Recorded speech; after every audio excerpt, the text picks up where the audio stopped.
আর কোনো অপশক্তি যাতে দেশের ফ্যাসিবাদ কায়েম করতে না পারে, দেশকে তাবেদার রাষ্ট্রে পরিণত করতে না পারে, এই জন্য আমরা সকলে ইনশাআল্লাহ ঐক্যবদ্ধ থাকবো। আজ থেকে আমরা সবাই স্বাধীন।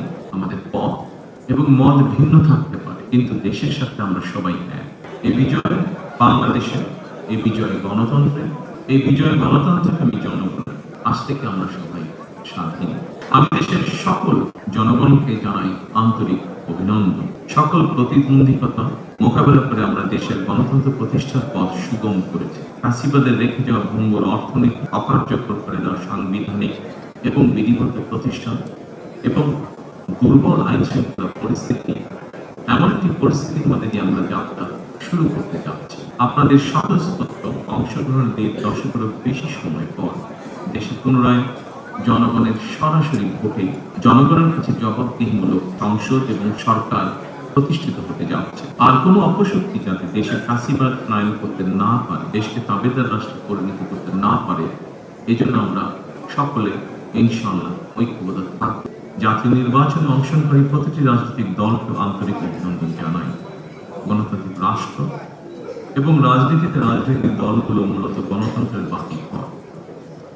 সরকার এবং বিরোধী দল যে যার অবস্থান থেকে দায়িত্বশীল ভূমিকা পালন করলে অবশ্যই দেশে গণতন্ত্র প্রাতিষ্ঠানিক হবে বলে আমরা দৃঢ়ভাবে বিশ্বাসী।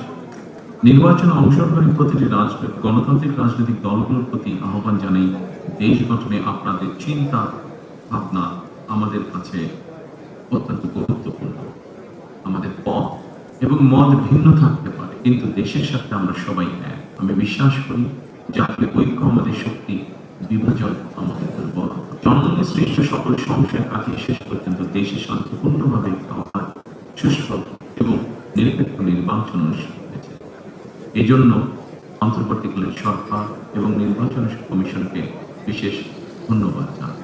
নিরপেক্ষ নির্বাচন অনুষ্ঠানের সঙ্গে সংশ্লিষ্ট বিচারিক কর্মকর্তা, জনপ্রশাসন, সশস্ত্র বাহিনী এবং আইন শৃঙ্খলা বাহিনীর সকল কর্মকর্তা, সদস্য এবং রিটার্নিং অফিসার, সহকারী রিটার্নিং অফিসার, প্রিজাইডিং অফিসার, সহকারী প্রিজাইডিং অফিসার এবং পোলিং অফিসার সহ সংশ্লিষ্ট ব্যক্তিবর্গ, আপনাদের আন্তরিকতা এবং দায়িত্বশীল ভূমিকা ছাড়া অবাধ এবং সুষ্ঠু নির্বাচন সম্ভব হতো না।